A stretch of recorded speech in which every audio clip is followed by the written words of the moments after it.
Olá, eu sou a Fernanda Simoneto. E eu sou o Lucas Vidal. E essa aqui é mais uma edição do podcast do Caderno 2. E hoje a gente vai te contar quais são os nossos livros preferidos. E aí tu pode se perguntar, mas por que eu gostaria de saber quais são os livros favoritos de vocês dois? E sim, essa é uma ótima pergunta. Afinal, quem somos nós para dar as nossas indicações de livros? Mas, enfim, a ideia aqui, na verdade, é compartilhar o que a gente vem lendo junto com outros convidados. Então, vai ver tu descobre algo novo e diferente e interessante, né? Exatamente. E só para deixar claro que a gente teve um problema na nossa primeira gravação, então estamos regravando esse episódio. Então, assim, muita espontaneidade vai ter aqui nessa gravação para vocês. Então, a indicação dos livros vale como uma super indicação, já que é pela segunda vez que a gente está indicando, hein? Bom, eu vou puxar o barco das indicações. A minha primeira indicação é o livro Avesso da Pele, do Jefferson Tenório. O Jefferson é um escritor, é carioca, mas é radicado aqui no Rio Grande do Sul. Ele foi patrono da Feira do Livro, aqui de Porto Alegre, há uns anos atrás. Foi o primeiro patrono negro, se eu não me engano, da Feira do Livro. E ele, enfim, esse foi o primeiro livro que eu li dele. E é muito bom, é uma espécie de romance, assim, que conta a história de um pai e de um filho. Ambos são negros. E aí vai desenrolando na cidade de Porto Alegre. Então, pra gente que mora aqui, é muito legal poder conviver, assim, com a cidade a partir da visão da literatura. É um livro que traz várias questões sociais, assim, e eu sempre indico para todo mundo, tipo, eu acho que é uma leitura muito fácil da gente fazer e que nos apresenta esses temas, tipo, sei lá, de racismo, machismo, masculinidade, de formas bem intragáveis, assim, enfim, diferentes do que a gente está acostumado. Então, eu gosto muito mesmo do livro do Jefferson Tenório. E, enfim, já indiquei para 1 milhão de pessoas, assim, gosto muito do Jefferson Tenório. E esse livro agora, ele estreou uma peça sobre ele. A peça está em São Paulo, mas há expectativas de que ela venha para Porto Alegre, afinal, o Jefferson é daqui. E é isso. Sempre indico esse livro, vale muito, muito a pena ler, por N motivos. Pior que eu ainda não li esse livro do Jefferson Tenório. Eu sei que ele, enfim, foi considerado um dos melhores do ano, assim, do ano que ele lançou. E o pessoal continua falando, assim, repercutindo a história desse livro. Falam que, de fato, esse livro vale muito a pena ler. E ainda não tive a oportunidade, assim. Quer dizer, a oportunidade eu já tive, né? No caso, eu já baixei no meu Kindle, eu só não li ainda. E, enfim, é esse o Torturado, né? Que também é outro que tava mais ou menos na mesma época, assim. Sim. Sim, o Avesso da Pele foi lançado em 2020, aqui acabei de ver pela Companhia das Letras. Enfim, eu li Torturado já, não tenho uma opinião de que não gostei. Não é que eu não gostei, mas eu não fluiu tanto a leitura para mim quanto fluiu em outros livros, assim, então eu não tenho um carinho tão especial por Torturado. Acho que é uma história, enfim, uma história legal, uma história diferente do que a gente está, de certa forma, acostumado a ver. Mas confesso que a narrativa que o Itamar usa no Torturado não me conquistou tanto. Então, a minha primeira indicação vai ser Morangos Mofados, do Caio Fernando Abreu.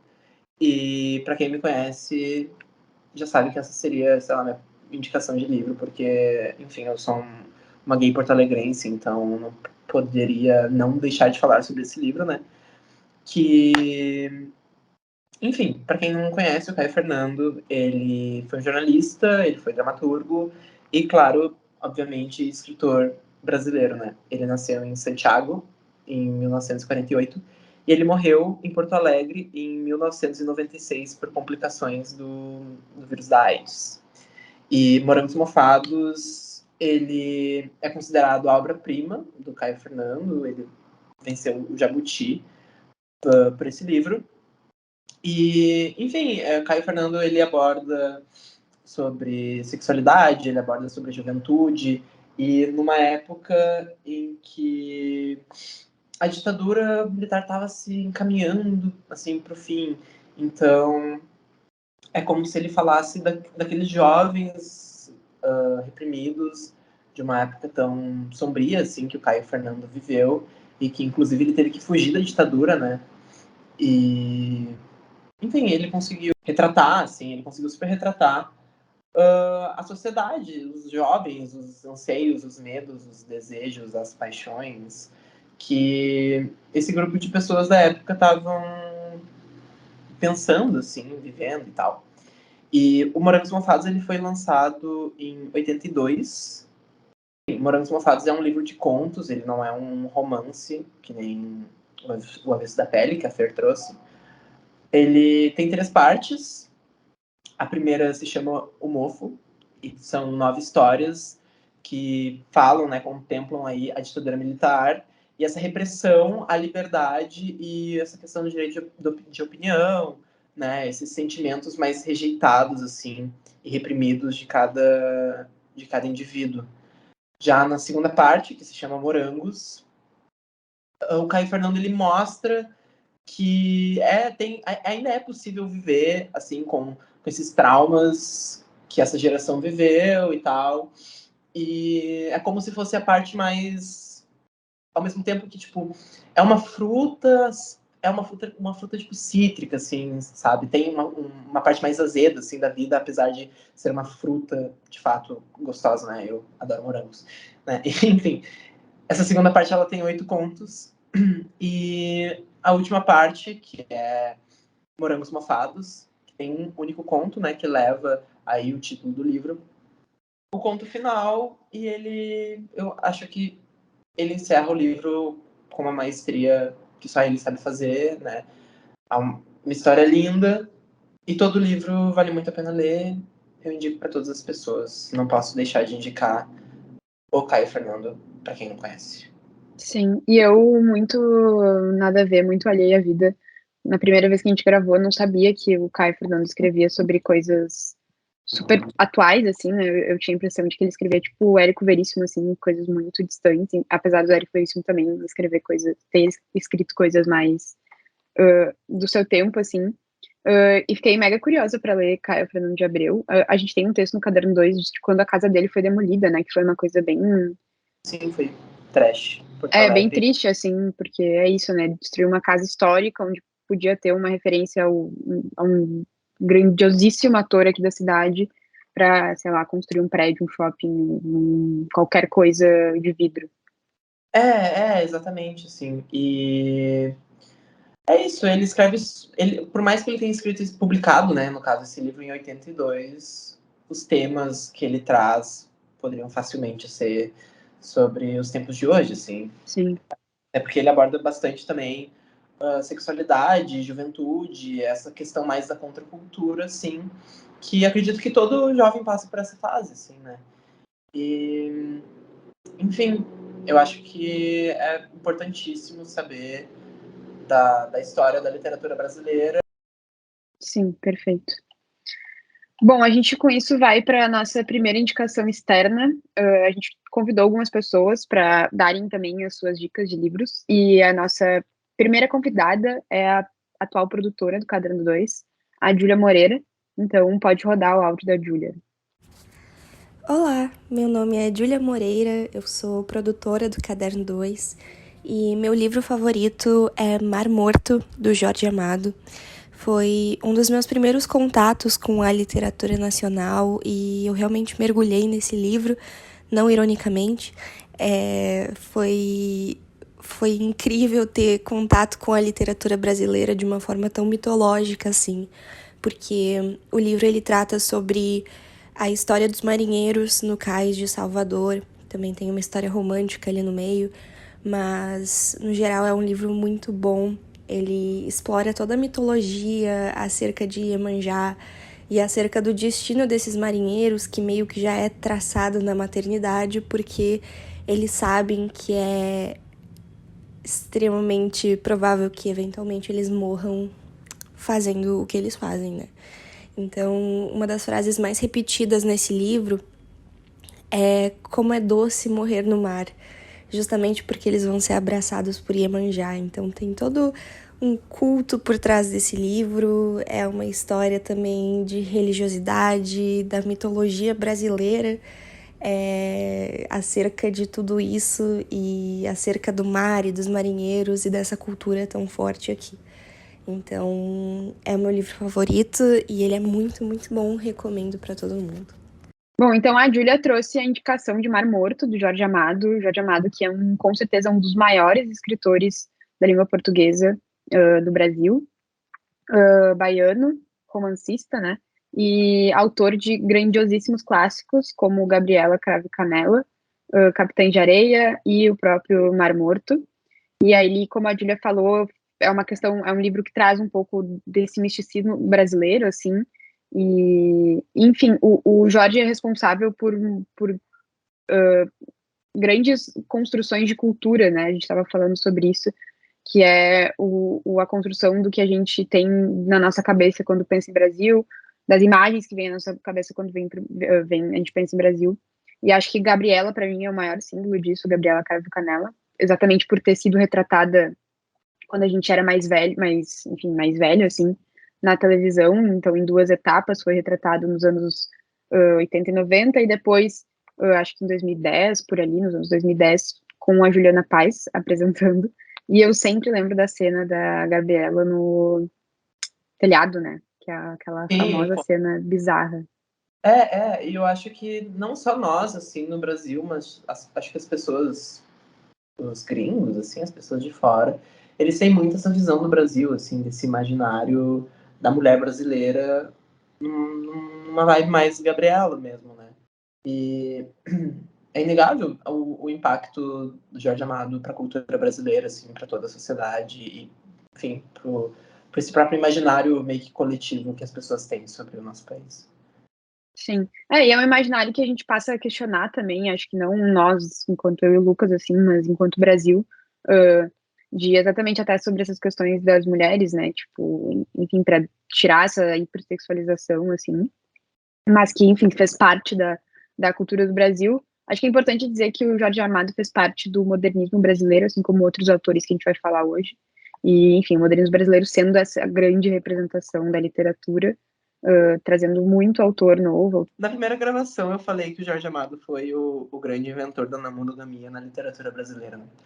Por conta de Dona Flor e seus dois maridos. Perfeito, perfeito, eu tinha esquecido disso. Mas enfim, na verdade não foi, né? A gente... na real, é Tá, só mas uma é uma piada. ótima piada, é uma ótima piada.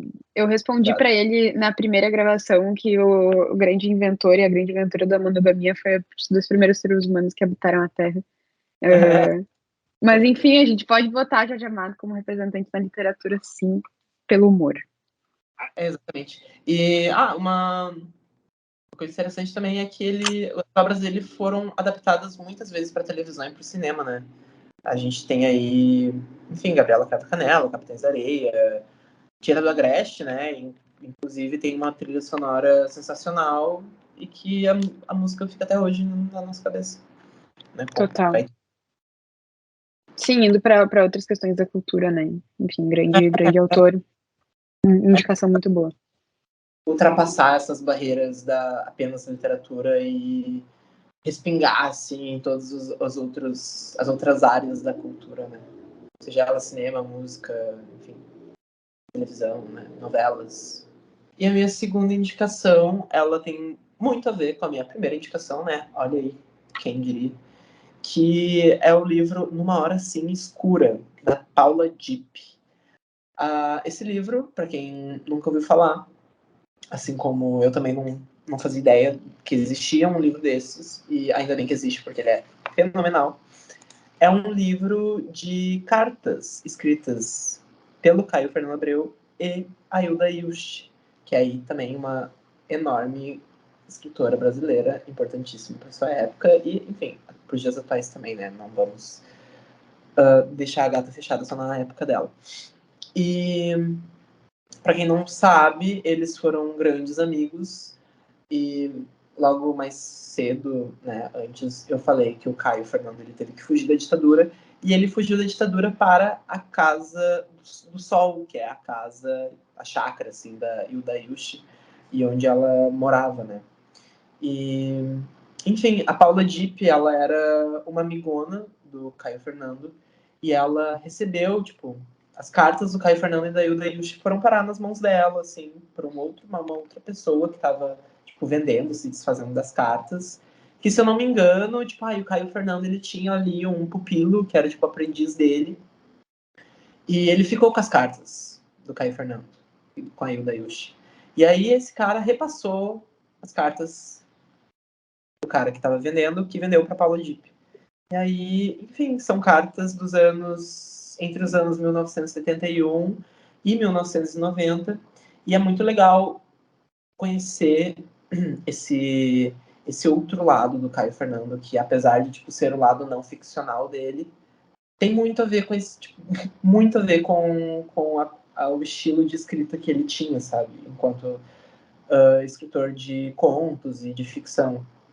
Tu lê as cartas dele e tu consegue perceber que tem toda essa questão narrativa e literária que ele não deixa de lado por ser carta, sabe? Essas cartas valem muito como material de literatura também. E eu acho lindo, sim, conhecer esse lado um pouco mais pessoal do Caio Fernando, que é uma pessoa que eu admiro muito. E, enfim, ver as complicações que ele passou, né, ao longo desses anos. E é legal essas cartas, porque a gente consegue meio que acompanhar a trajetória da vida dele enquanto ele, enfim, lançava livros e vivia fora do Brasil, vivia em outras cidades. Quais eram os perrengues que ele passava, quais eram as emoções intensas da vida dele naquele momento. E é bem legal também ver como era essa personalidade do Caio Fernando, assim, essa coisa mais expressiva, performática, intensa, dramática. E a própria dinâmica, assim, de amizade entre ele e a Hilda, que, na verdade, ele levava vários ghosts dela, tipo, ela ignorava super ele. E ele ficava super chateado, assim, e falava, tipo, Hilda, eu vou me atirar pela janela se tu não me responder, sabe? É bem legal.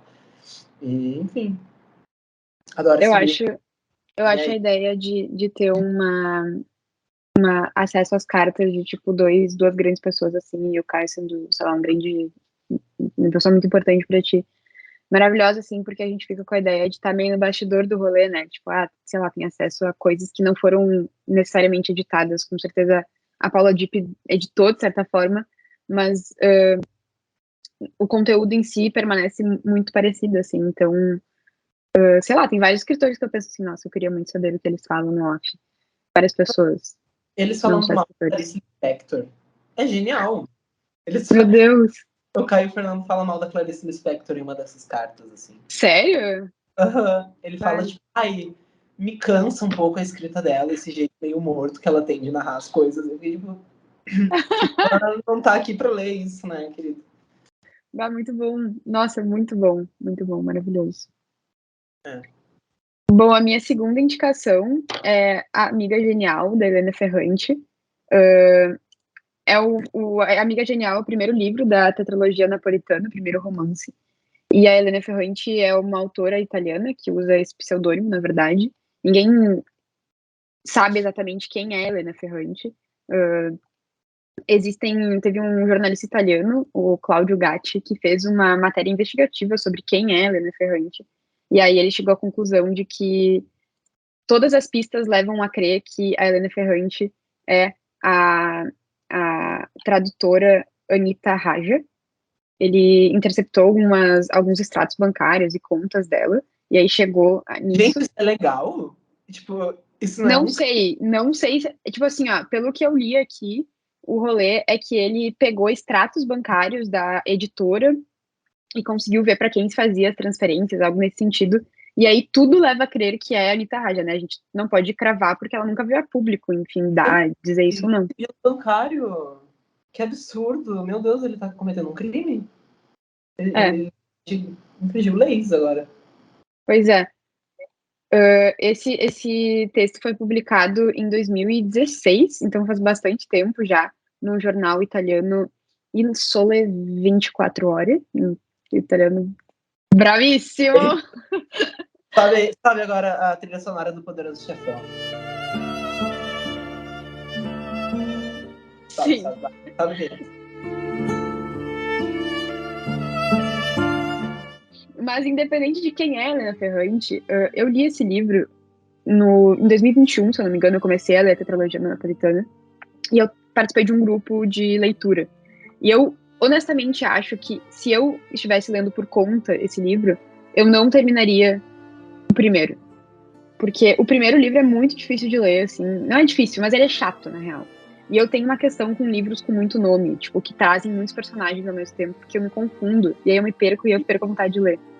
TDAH das ideias, mas não é TDAH. A Bíblia é bem assim. Eu nunca cheguei, por isso que eu nunca cheguei na página 2 da Bíblia.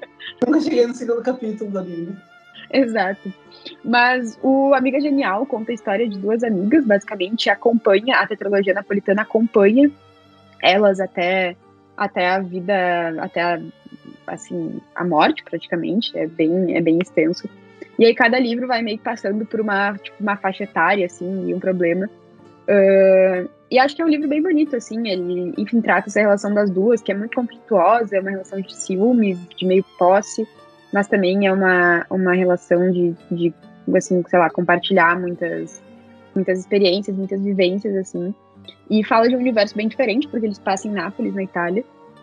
Então, também tem, sei lá, eu não sei se essa sensação faz sentido, mas tem paisagens bonitas que são descritas, sabe? Tipo, sei lá, eu não sei explicar, mas é um livro gostoso de ler, assim. O primeiro vai ser... Oi? Uma coisa meio Call Me By Your Name. Isso, tipo isso. O primeiro livro é o mais chatinho de ler, assim, até tu pegar a manha de quem são os personagens. Mas depois fica muito bom. Tipo, eu li os 4, assim, então eu roubei um pouco, porque é uma indicação de 4 em 1. Mas, enfim, recomendo muito mesmo, assim. E até os outros livros da Ferrante, ela tem feito bastante sucesso. O primeiro livro que ela publicou foi em 1992, e ela já tem, enfim, esse da tetralogia napolitana, que virou série, se eu não me engano, na HBO. Acho que tem 2 temporadas da série, Amiga Genial. Daí depois tem Uma Filha Perdida, que também virou filme, nesse caso virou filme, né? E A Filha Perdida é um filme bem legal, eu gostei bastante.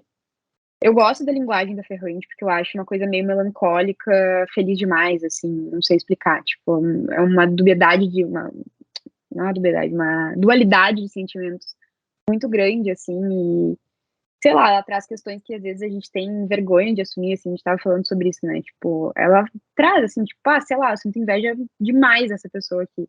E é um sentimento que a gente geralmente não acha bonito de falar. Ou eu sinto inveja, tipo, do meu amigo mais próximo. Uma coisa que a gente não tá acostumado a falar, porque a gente, ai, nossa, é feio, não é legal sentir isso, a gente se culpa muito. E ela traz tudo isso de uma forma muito crua, assim, e muito desnuda dos personagens.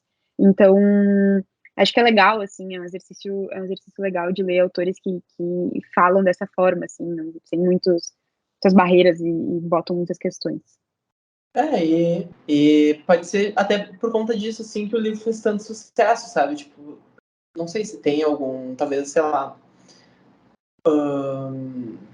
o alienista não, talvez, pô, Dom Casmurro, Machado de Assis? Machado de Assis, tipo, acho que é um pouco disso, assim, que fez o livro fazer tanto sucesso, além da narrativa, claro, é essa questão do sentimento, assim, de o autor tá abordando um sentimento que muitas pessoas tentam, talvez, reprimir ou, tipo, se enganar que não tem, e que, na verdade, ele tá lendo um livro de um personagem principal que tem os mesmos sentimentos que ele sempre tenta negar e fingir que não tem, sabe? Uhum. Coisa Um meio pouco. projetando, assim, sabe? Essas É. questões no próprio personagem do livro. E é uma identificação também, né? Tipo, eu acho que ela fala de uma história que é muito comum, assim, que é fácil a gente achar exemplos de relações de amizade que são retratadas, ou relações de família que são retratadas. Então, são exemplos muito comuns, é uma vida muito comum em geral, assim, mas ela vai entrando nessas camadas todas, assim, do sujeito, que é muito legal. E só para fazer uma correção, que o Cláudio Gatti, o jornalista que investigou quem era Ferrante, ele não interceptou, tá? Teve um vazamento das contas bancárias da editora italiana, que publicava Helena Ferrante, e aí ele teve acesso. Quem fez este vazamento, aí já não é uma questão. A Vaza Jato italiana falou sobre Helena Ferrante, e a gente tendo que falar de Sérgio Moro. Te juro, cara. Nossa, que tristeza. Mas enfim, a gente vai ouvir então a nossa segunda convidada da noite, que dessa vez é a Mafê, a editora de social media do Caderno 2, que traz uma indicação bem diferente. Então, por favor, roda o áudio da Mafê. Eu sou a Mafê, eu sou a editora de social media do Caderno 2. E o meu livro favorito chama Os Rebeldes, do James A. Michener. é um livro que foi lançado nos anos 60, 70, e eles não produzem mais edições desse livro, o que é uma pena. Tu só encontra para comprar em sebos e no Mercado Livre. Mas ele é um livro fantástico que fala de um grupo de 5 ou 6 jovens que se conhecem na praia de Torremolinos, na Espanha, e que viajam de van por toda a Europa. E enquanto eles estão fazendo isso, eles conhecem tanto a si mesmos quanto uns aos outros, porque cada um deles é de um país e tem uma história totalmente diferente de vida. Então essa troca entre eles é muito interessante. E eu conheci esse livro porque é o livro favorito da minha mãe de adolescência. E eu fui ler por causa dela e acabei gostando tanto quanto. Então, é um livro que, se as pessoas acharem pra comprar, vale muito a pena. É fantástico, de verdade. Bom, a Mafê traz uma indicação bem diferente, que é Os Rebeldes, do James Michener, e é uma história bem afetiva para ela, porque foi a mãe dela que leu, depois ela veio a ler, e é um livro que não é mais editado, mas ainda tem alguns exemplares disponíveis, a gente deu uma conferida ali no Google, no famoso Google, e tem algumas coisas para vender na estante virtual, no Mercado Livre, enfim. Mas acho que é legal a gente ter acesso a esses livros que não são muito do mainstream, assim, porque o que a gente está trazendo é do nosso gosto, mas são livros que já estão muito mais popularizados, assim. Na Amazon, ou tu encontra na livraria do bairro, que eu não vou falar. Exatamente. Tem na Amazon, Ninguém tá virou mainstream. E muito legal essa questão da Mafê ler o livro favorito da mãe dela durante a adolescência, sabe? Eu achei que isso acrescenta um peso, assim, uma importância pro livro e torna ainda mais especial, né? É isso. Sim, concordo. Eu acho bem bonito ter essas coisas de livros preferidos. E eu compartilho vários livros com a minha mãe, assim, mando para ela ler. Ela me manda para ler, ela obedece mais do que eu. Então, eu acho que uma coisa legal que a leitura tem também é isso de compartilhar, né? Tipo, eu sempre, sei lá, tô lendo um livro, eu falo, fulano, tô lendo tal livro, acho que vai gostar. E aí, quando a pessoa lê, é sempre uma felicidade, assim, poder, sei lá, debater, assim, porque a leitura é um pouco isso, né? A imaginação vai de cada um. São as palavras e a interpretação vai de cada um. É difícil de um filme, diferente de um filme que tu tem uma imagem, uma série que tu tem uma imagem. Enfim, gosto muito de leituras compartilhadas. Será que é diferente mesmo? A semiótica tá aí pra nos provar, né? Tá, a semiótica tá aí pra nos perguntar, mas na opinião popular, um livro é diferente de um filme ou uma série, você me respeite. Tá, isso é ok. Vou acatar. Vou acatar Obrigada. a tua opinião. Mas o que eu ia falar também é que eu fiquei super interessado no livro porque eu gosto de road trips, assim, obras culturais que se passam em estradas ou És viagens. um fã. Sou um grande fã de road trip, né? O meu sonho é comprar uma moto e viajar a América Latina. Uma Assim, moto, não é um carro. Mentira, eu tenho medo de moto. Nunca andei de moto. O meu sonho é comprar um avião e viajar de jatinho pela América Latina. É isso, bem decolonial, como eu já tinha comprado particular. Bem nós. É isso, gente. Bom, e dando início à última rodada de indicações, eu não podia deixar de trazer uma das minhas autoras preferidas, e acho que uma das pessoas que me fez escolher o curso de jornalismo, que é o A Menina Quebrada, da Eliane Brum. A Eliane Brum é jornalista, ela também é gaúcha, olha só, uma coincidência, ou apenas eu sendo bairrista, mas ela é de Juí e trabalhou em vários veículos, trabalhando no Zero Hora, que é o maior veículo que tem aqui no Sul, acho que pode dizer isso, trabalhou na Veja, no País, e recentemente abriu a iniciativa Suma Uma Jornalismo, que é um jornalismo feito da Amazônia, e A Menina Quebrada, acho que não foi um dos primeiros textos que eu li dela, porque eu já tinha tido outros contatos, mas acho que foi um dos primeiros livros que eu li dela, assim, e é um livro que ele tá todo marcado, porque tem muitas coisas que eu gosto, assim, e acho que foi um dos livros que eu li com mais atenção na minha vida, e, enfim, já voltei várias vezes nele, e sempre consigo extrair coisas diferentes, assim, isso é uma coisa que me encanta muito, porque são os mesmos textos, mas acho que eu vou, sei lá, extraindo mais coisa cada vez que eu leio, assim. E são textos dela escritos a partir de 2009, se eu não me engano, de 2009 a 2012, 2013, por aí. Então a Eliane sempre foi uma pessoa que escreveu sobre política, escreveu sobre meio ambiente, escreveu sobre questões sociais. E ela tem, obviamente, esses temas aqui no livro. E como é um livro bem relativamente antigo, ali de 2009, por ali, traz algumas questões que hoje a gente tem um contato muito mais profundo e que naquela época ainda eram muito incipientes. Mas é muito legal ver como que isso vai mudando, assim. Ela fala de outro governo também, era o segundo governo, o segundo mandato do Lula. E isso é bem legal também, tipo, tu vê como que eram as políticas naquela época e o que as pessoas achavam. Ela tem um envolvimento muito grande com pautas ambientais. Então, ver essa destruição do Brasil ao longo do tempo, assim, é uma coisa bem bizarra também. Ver como tudo isso foi feito, as articulações.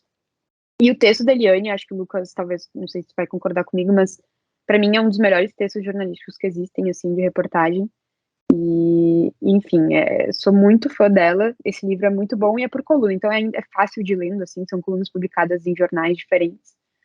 E, enfim, sou muito fã. Eu concordo super com o que tu falou sobre o texto dela. E eu sinto que ela é uma das pessoas, jornalistas únicos, assim, da história do Brasil, como... A gente tem aí jornalistas icônicos que são insubstituíveis e só eles fazem trabalho como eles fazem.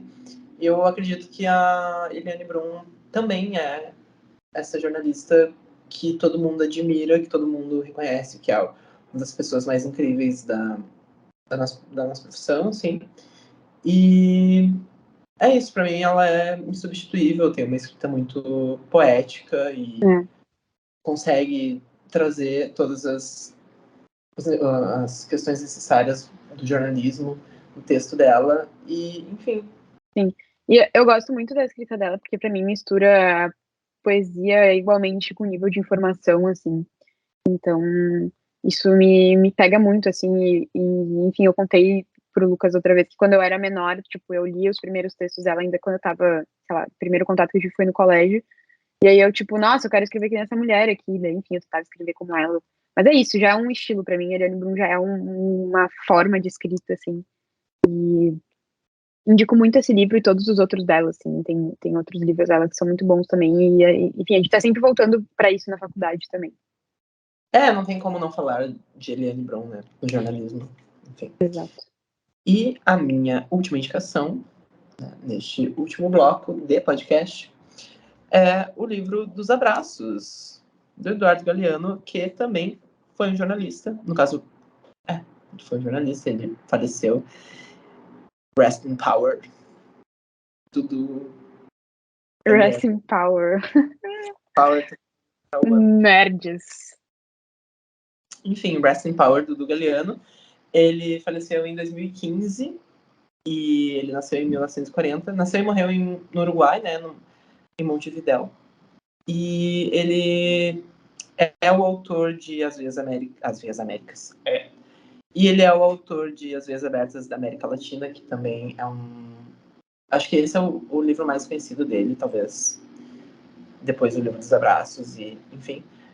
As Veias Abertas da América Latina, ele fala de toda a questão colonial, né, da América Latina e como a gente sofreu e ainda sofre com os impactos causados pelos outros países nesse livro.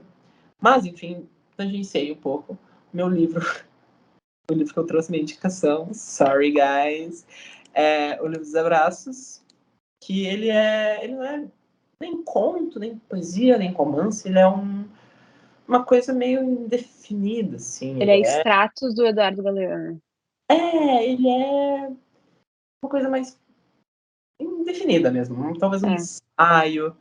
E, enfim, o Livro dos Abraços, ele traz essa questão de memórias do Galeano, e é um livro meio afetivo, assim. É uma sensação estranha ler, porque é como se a gente tivesse sido abraçado pelo livro enquanto a gente lê, sabe? E eu acho que é isso que é o mais incrível, assim, que tu pensa, tá, o livro dos abraços, mas ao longo da leitura tu começa a entender que, tipo, que coisa mais gostosa, sabe? É um calor que a gente sente enquanto a gente tá lendo ali. E ele também tem vários desenhos ao longo do livro que eu acho lindo, acho fantástico. E para mim esse é um daqueles livros meio únicos, assim, que a gente lê e a gente nunca esquece, a gente indica e a gente dá de presente para as pessoas, porque sabe? Faz muito sentido, sabe? É como se a gente tivesse materializado um abraço, de verdade, assim. Uhum. É o mais próximo que eu consigo imaginar. A sensação de receber um abraço é basicamente ler esse livro. E Sim. é isso aí, eu acho lindo, eu acho sensível, eu acho poético e delicado. E é bem simbólico, sei lá, tu presentear alguém com esse livro, né? Porque isso que tu falou, o nome já traz o rolê, assim. E o Eduardo Galeano é essa grande, tipo, personalidade latina, assim. E eu sei que ele escreve vários contos sobre futebol, sobre a relação latina com futebol, que é muito específica. Sim, exatamente. Tenho bastante vontade de ler. Eu só tive contato com algumas coisas do Galeano nas aulas de espanhol do ensino médio. Então, traumas. Mas, Tadinho, vamos ressignificar os traumas, sim, né? eu tenho que ressignificar Eduardo Galeano na minha vida. Tu pode ler. Tem também os perfis dos homens de esquerda, né? Que costumam trazer sempre substratos de Eduardo Galeano. Yes. É isso. Caminhando pelo bom fim, tu encontra 5 netos do Eduardo Galeano. Perfeito. Os filhos, os netos dos bruxos que vocês não conseguiram matar, né? São Exato, eles. exato. Bom, e a nossa última convidada, Quem é? Quem? quem é? Eu vou te contar, eu vou te falar uma coisa. E aí tu vai me dizer quem é. O seu tamanho é inversamente proporcional ao seu carisma e sagacidade. Só pode ser uma pessoa. A única pessoa do Caderno 2. Ela, Ela. Quem? a Barbarinha. A nossa ex-produtora, a famosa Bárbara Niedermayer, nossa Estagiária garota do do ano futebol. 2. Isso aí. Bom, vamos ouvir a indicação da Barbarinha. Eu acho que o meu livro preferido é Os Sete Maridos de Evelyn Hugo e todos os outros da Taylor Jenkins Reid. Eu acho que ela conta cada história de um jeito único e traz uma narrativa que envolve a gente do início ao fim. A gente fica esperando o que vai acontecer, qual que vai ser o desfecho dos personagens. Então, se fosse para escolher um livro favorito, eu diria que é esse. Mas todos os outros da autora são muito, muito, muito bons, incluindo Daisy Jones and the Six, que agora virou série. E tô gostando muito da série também, assim como eu gostei do livro. E tô ansiosa pra ver Evelyn Hugo nas telinhas também. De Big Mac da literatura, né? Que é Jogou um hate. Os Sete Maridos de Evelyn Hugo, que é aí um dos mais vendidos. Não sei se ainda permanece como um dos mais vendidos, mas enfim, foi aí um tempo um dos topos da lista de mais vendidos. E é inegável o sucesso que esse livro fez, né, no TikTok, nas redes sociais, no Twitter, e não se falava em outra coisa a não ser neste livro. E que, se eu não me engano, vai virar uma adaptação de série, né, da Netflix. Não, eu acho que é um filme. Eu não tenho certeza se foi confirmado que vai ser adaptado, tá?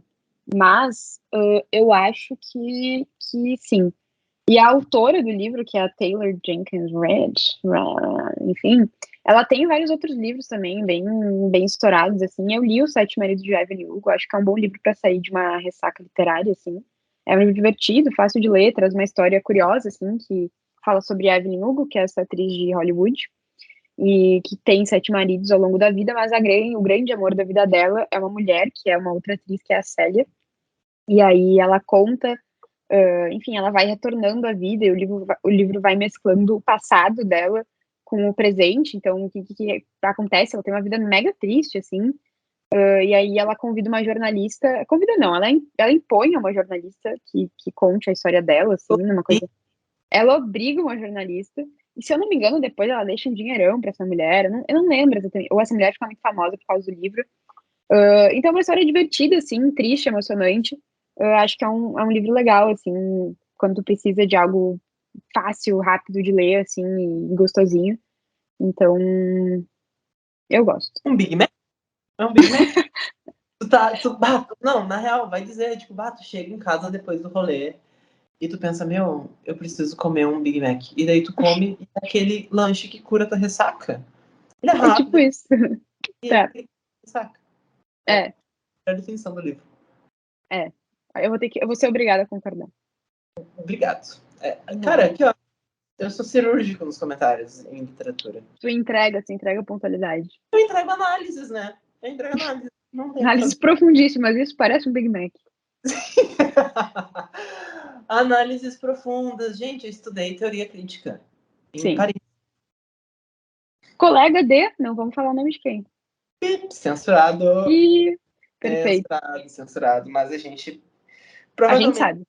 provavelmente quem ouve esse podcast pensou na mesma pessoa? Pode ser que sim. Pode ser que sim. Se vocês, Bom, pensaram, gente, vocês pensaram nessa pessoa, nos mandam uma mensagem no Instagram, uma DM no Instagram. nos manda um foguinho no Instagram. Nos mandam um foguinho no Instagram. Gente, com essa patifaria de final, a gente encerra o nosso episódio. A gente espera que vocês tenham gostado das nossas indicações aqui. Foram pensadas com muito carinho, muito esmero e muita conversa boba jogada fora. Mas a gente espera que vocês... A gente entrega isso, né? Faz muito bem. A gente faz muito bem, a gente reconhece. E a gente precisa botar isso no mundo, né? Pra que se fechar só entre a gente? Exatamente. Pra que deixar restrito ao grupo do Zap? Podemos entregar. Pra que deixar restrito às filas da Rio? Pra a gente quê? pode estar na internet. 7 anos que eu não frequento a Rio, mas tudo bem, vamos lá. E se vocês não gostaram das nossas indicações ou discordam de alguma das nossas indicações, tudo bem, faz melhor então. Melhorem pro próximo ano. Melhorem então, entrem pro Caderno 2, façam algum podcast aqui sobre rebatendo as indicações de Fer e Lucas Vidal. E se vocês lerem um livro também, nos mandem no nosso Instagram, que a gente não vai divulgar qual é, mas vocês podem descobrir, que a gente vai adorar saber. Se vocês quiserem bater um papo dos livros, enfim, contar alguma experiência legal, lendo, né? Sempre tem. E este foi o episódio de hoje do Caderno 2. Nos siga nas redes sociais. Estamos ativos no Facebook, Instagram e Twitter. E leiam nossos textos disponíveis no Medium. A edição desse podcast foi feita por Pedro Lucas Spagnoli e ele foi roteirizado por mim, Fernanda Simoneto, e pelo Lucas Vidal. Trilha sonora original por Arthur Lache e Adriano Quadros. Muito obrigada pela sua audiência e até a próxima semana.